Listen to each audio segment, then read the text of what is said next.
सभापति जी, आज देश का छात्र पूछ रहा है क्या उसकी सफलता उसकी मेहनत तय करेगी या पेपर लीक गिरोह। कहा जाता है कि मेहनत का फल मीठा होता है, लेकिन आज छात्र पूछ रहा है कि पहले यह तो तय कर दीजिए कि मेहनत का फल मिलेगा भी या नहीं मिलेगा। वह किताब से कम और मोबाइल के नोटिफिकेशन से ज्यादा डरता है कहीं फिर से पेपर लीक, परीक्षा रद्द या दोबारा परीक्षा खबर ना आ जाए। सरकार कहती है सब नियंत्रण में है, लेकिन अगर ऐसा है तो बार बार व्यवस्था विफल क्यों हो रही है। परीक्षा देने वाले छात्रों की पहचान आधार, बायोमेट्रिक और कई स्तर की जांच से होती है, फिर भी प्रश्न पत्र सुरक्षित नहीं रह पाता। यदि लाखों छात्रों की पहचान सुरक्षित की जा सकती है तो प्रश्न पत्र की सुरक्षा क्यों नहीं की जा सकती। पिछले कुछ वर्षों में NEET, UGC NET, CUET, JEE, UP में UP police constable, UP PCS, UP TET के पेपर लीक हुए हैं और तकनीकी गड़बड़ी, परीक्षा रद्द, मूल्यांकन विवाद और ओएमआर और स्कैन कॉपी से जुड़ी शिकायतों ने लाखों छात्रों का भविष्य बर्बाद किया। जब नॉर्मलाइजेशन के आधार पर छात्रों का भविष्य तय किया जाता है तो रो स्कोर, प्रयुक्त फार्मूला का स्कोर कार्ड पूरी पारदर्शिता से उपलब्ध कराए जाने चाहिए। चयन के गणितीय प्रक्रिया गोपनीय रखने का कोई औचित्य नहीं है। पारदर्शिता विश्वास पैदा करती है, जबकि गोपनीयता संदेह। मैं शिक्षा मंत्री के इस्तीफे का भी उल्लेख करना चाहता हूं। छात्रों से क्षमा मांगने के बजाय उन्होंने लिखा कि छात्रों को भ्रम के कुचक्र में नहीं फंसाना चाहिए। मैं पूछना चाहता हूं, भ्रम में छात्र है या बार बार विफल होने वाली व्यवस्था। इस पेपर लीक और भर्ती घोटाले के विरोध में 20 तारीख को जो छात्र सड़क पर उतरे थे, मैं स्वयं उस आंदोलन में मौजूद था। लाठी और आंसू गैस गोले चले, बच्चे पानी मांग रहे थे। उन्हें देखकर मुझे शहीद आजम सरदार भगत सिंह जी की भूख हड़ताल याद आई। और मेरे आज भी याद है, जब अंग्रेजों से वो पानी मांग रहे थे तो अंग्रेज दूध दे रहे थे। उस दिन पानी नहीं मिला, उल्टा लाठियां मिली, आंसू गैस के गोले मिले। सभापति जी, बच्चे धुएं में अपनी सांस नहीं ले पा रहे थे। मैं सरकार का धन्यवाद करूंगा कि सरकार ने इतिहास में अमर होने के बहुत करीब पहुंची। सरकार बस जनरल डायर की तरह गोलियां नहीं चलवा पाई। लाठी चली, आंसू गैस के गोले चले, पैलेट गन चली, बिहार में तो AK-47 चली, करंट लगाया गया। ऐसा लग रहा था सरकार अपने देश के छात्रों से नहीं बल्कि आतंकवादियों से लड़ रही है। धन्यवाद माननीय सदस्य। सभापति जी, 4 मिनट नहीं हुए अभी पूरे। अगर नहीं बोलने देना चाहता सदन तो बता दे। यहाँ 15-15 मिनट लोगों ने बोला, आप तय कर लो, कोई तो नियम होगा।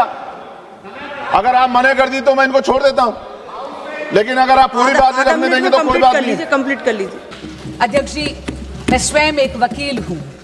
हमें हमेशा एक लीगल मैक्सिम सिखाया गया, justice delayed is justice denied.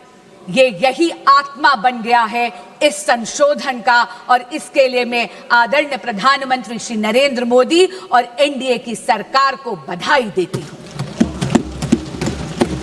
Speed के साथ साथ ये संशोधन सजा को भी और कठोर करता है।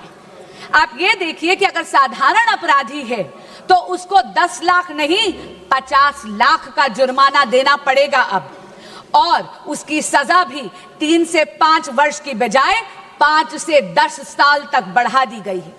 अगर कोई सर्विस प्रोवाइडर इसमें जुर्म करता है तो उसका जुर्माना बढ़ाकर 5 करोड़ रुपए कर दिया गया है और 8 साल के लिए उसको डीबार कर दिया जाएगा।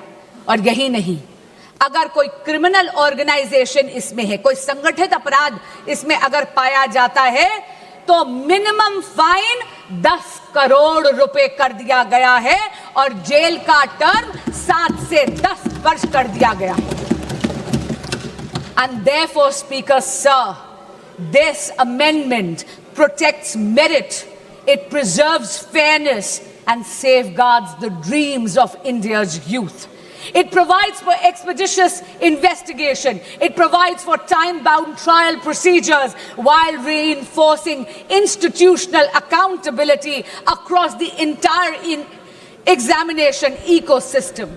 This amendment is the product of a responsive governance by a responsible Modi government.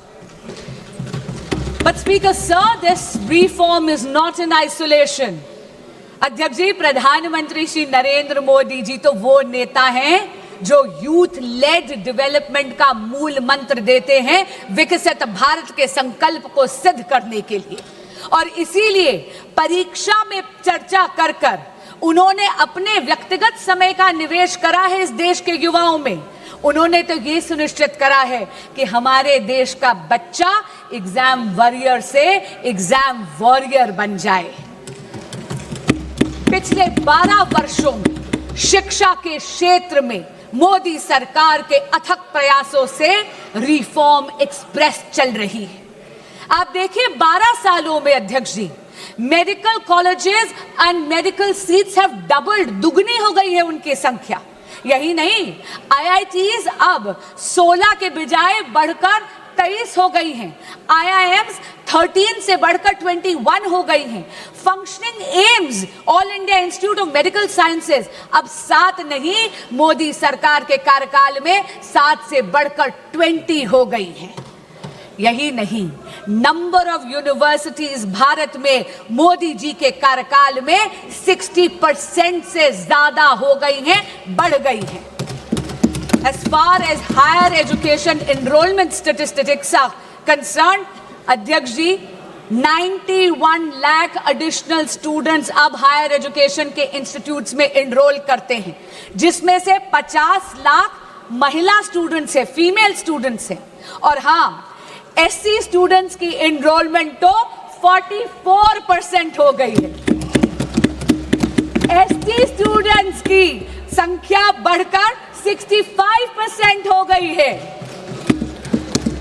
अध्यक्ष जी, ये विस्तार केवल अफसरों का विस्तार नहीं है, ये सामाजिक न्याय का विस्तार है।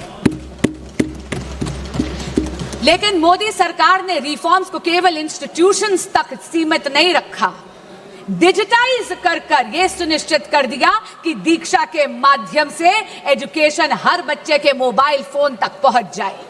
ईट पाठशाला के माध्यम से पूरी की पूरी लाइब्रेरी अब बच्चों की हथेली में है।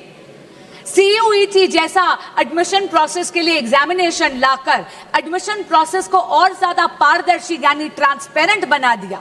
और NEP 2020 में भारत की एजुकेशन सिस्टम को रिजिड स्ट्रीम से मुक्त कर दिया गया है। यदि कोई स्टूडेंट बायोलॉजी के साथ साथ म्यूजिक पढ़ना चाहता है तो उसको अब अपनी प्रतिभा में किसी एक सब्जेक्ट का चयन करने की जरूरत नहीं है, क्योंकि नरेंद्र मोदी जी ने यह सुनिश्चित कर दिया है कि प्रतिभा ना परिस्थितियों की अधीन होनी चाहिए और ना ही एजुकेशन स्ट्रीम्स की मोहताज। अध्यक्ष जी, जब अफसरों का विस्तार होता है तो उसके साथ साथ उन अफसरों की निष्पक्षता भी सुनिश्चित करनी अनिवार्य है। ये अमेंडमेंट बिल 2026 का यही सुनिश्चित करता है।